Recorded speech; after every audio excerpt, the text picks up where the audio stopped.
السلام علیکم ناظرین، میں حکیم عبدالماجد فاضل طب و جراحت اپنے چینل ہر پل صحت کی طرف سے آپ کی خدمت میں حاضر ہوں۔ ناظرین، آج اس ویڈیو میں آپ کو مکو کے بارے میں بتاؤں گا۔ یہ لفظ بہت ہی عام اور مشہور ہے اور عام طور پر یہی بولا جاتا ہے۔ اس کے علاوہ مکو کو امب سالب بھی کہتے ہیں۔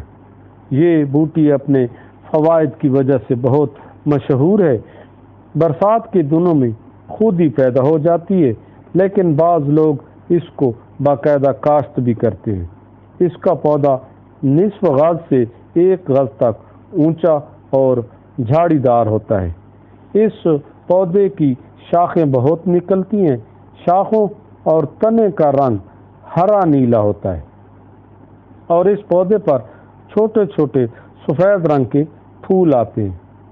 پھل کالی مرچ کے برابر گچھوں کی صورت میں لگتے ہیں۔ کچے پھلوں کا رنگ گہرا سبز اور مزہ کڑوا ہوتا ہے، لیکن پکنے پر ان کا رنگ سرخ اور مزہ میٹھا ہو جاتا ہے۔ ناظرین، مکو خشک ہو یا سبز، دونوں جسم کے اندرونی اعضاء خاص طور پر جگر، معدہ، تلی، آنتوں اور رحم کے ورموں کو ختم کرنے کے لیے بہت ہی مفید ہے۔ مکو کے سبز پتوں کو کوٹ کر پانی نچوڑ لیں، پھر اس پانی کو آگ پر رکھ دیں۔ جب پانی میں جوش آ جائے تو نیچے اتار لیں اور چھان کر پی لیں۔ اس سے چند دنوں میں جگر، معدہ اور رحم کے ورم تحلیل ہو جاتے ہیں۔ اور اگر ورم جگر یا پتے کے ورم کی وجہ سے یرقان اصفر، جسے پیلیا کہتے ہیں، کی شکایت ہو تو مولی کے ہرے پتوں کا پانی اسی ترکیب سے تیار کر کے مکو کے پانی میں ملا کر پی لینے سے یرقان کو بہت مفید ہے۔